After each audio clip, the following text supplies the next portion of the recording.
we have the Pakistani Minister of Planning, Development and Reforms, Mr. Ahsan Iqbal.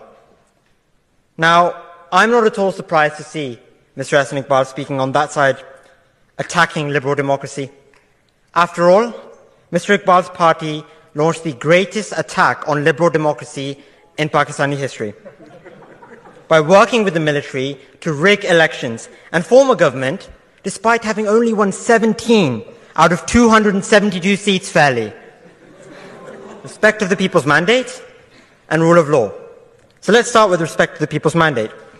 In February 2024, the military establishment in Pakistan sought to eliminate Imran Khan's party from politics, using lawfare to deprive the party of its election symbol, relied on by voters who cannot read.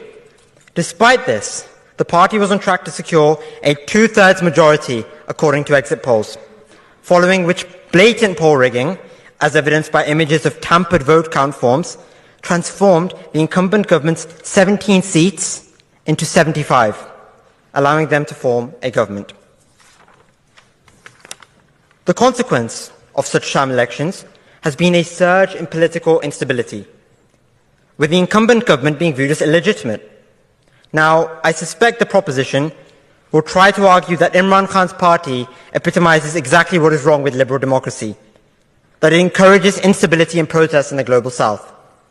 But I want you to remember this example, that the root of this instability is not liberal democracy, but it is a concerted effort to impede the mandate of 250 million people by a powerful elite.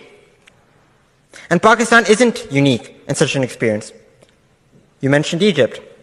Military dictator Sisi in Egypt, who has jailed and killed hundreds of dissenting civilians and political opposition after uprooting democracy over 10 years ago, has destroyed the Egyptian economy, despite receiving billions of dollars from allies.